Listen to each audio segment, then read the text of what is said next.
The United States is celebrating 250 years of independence this year, and as you can imagine, there are lots of events taking place to commemorate the occasion, not just in the U.S., but also across the Atlantic as well. France, of course, played a role in the U.S. War of Independence, a big role providing crucial supplies, arms, troops, helping to tip the balance against the British. Joining me now to talk a bit more about all of this is Francisco Paco Perez, spokesperson for the U.S. Embassy in Paris. Paco, welcome. Thank you so much for having me. So tell me a bit more about some of these events that the U.S. Embassy is organizing here in France to mark July 4th. Well, this week is really just a culmination of tons of hard work, years of planning to celebrate this historic anniversary. We started off actually in December of last year. That was the date that Benjamin Franklin arrived in France 250 years ago. We did a launch with the then mayor, with a bunch of government officials, and we announced kind of our calendar of events. But for anybody that hasn't seen it, please go to our website. You can find our calendar there, and you'll see that there are events not just in Paris, where there's events at Versailles, there's going to be events at the Musée de l'Armée, at the National Archives, but really all across the country, all over France.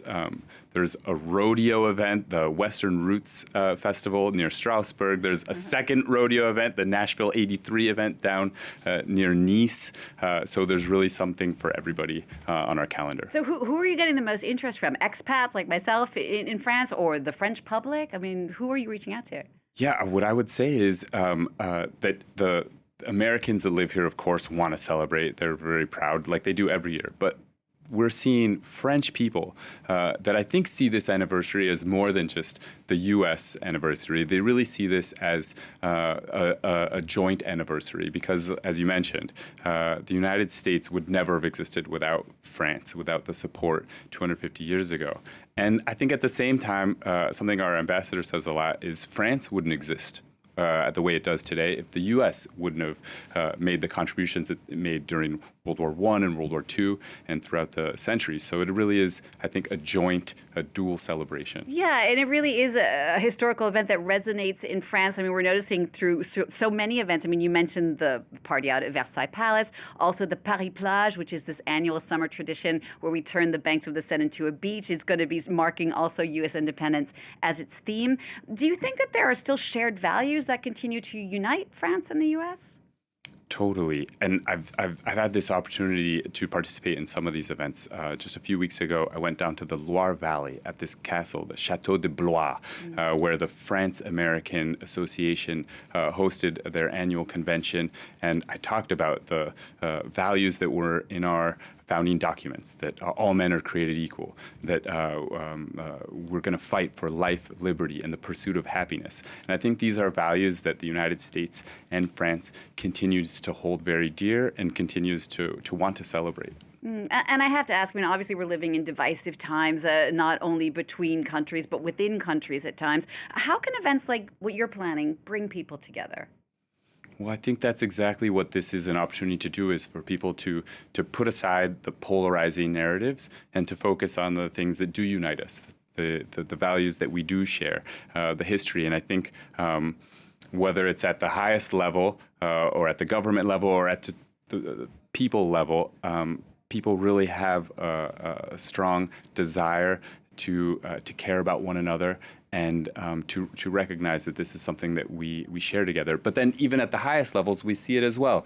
We saw just last week the President of the United States visiting Versailles, sitting down with President Macron for a dinner. Right, indeed. And as we were saying, there's been a very long history between France and the U.S. Many historical figures, fans of the musical Hamilton, may have learned, of course, about Lafayette, the French person. If you could choose one historical figure who best sums up this U.S.-French relationship, who would it be? That's hard to do. There's been so many. Josephine Baker comes to mind, Ernest Hemingway, Marilyn Monroe. But if I had to choose one, I think I've got to go back to Benjamin Franklin, who arrived on these shores 250 years ago and who was an innovator. He bucked the norm. He brought with him so many new ideas and just a belief that through personal relationships, we could accomplish more. And, at the time, everybody wanted to get a portrait of Benjamin Franklin. Like today, if people wanted to get a selfie with him. And he landed and stood up his operation just across the river from here in Passy, which is an interesting historical aspect of it. And I think that till today, the aspects that he was here working on live on. So Paco, here you are planning all of these events for July 4th, this big, big celebration. What do you hope people here in France will really take away from these 250th anniversary commemorations?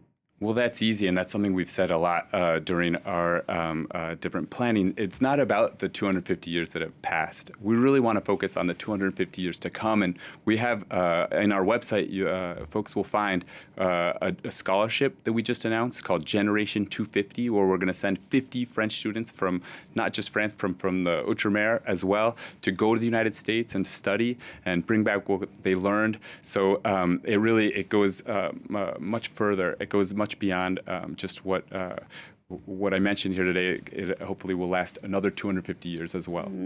Well, a very, very happy July 4th to you. Thank you for coming on the show and telling us about it. Where are you going to be on July 4th? Thanks so much for having me.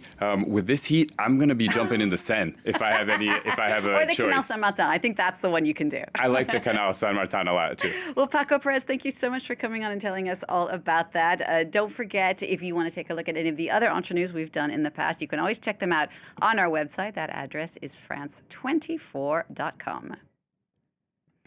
And ahead of those July 4th celebrations, President Donald Trump will be giving a speech to Americans telling them about what's being called the Great American State Fair. That's on now today through July 10th in Washington, D.C. We'll be carrying that speech live for you here on France 24 at 1 a.m. Paris time.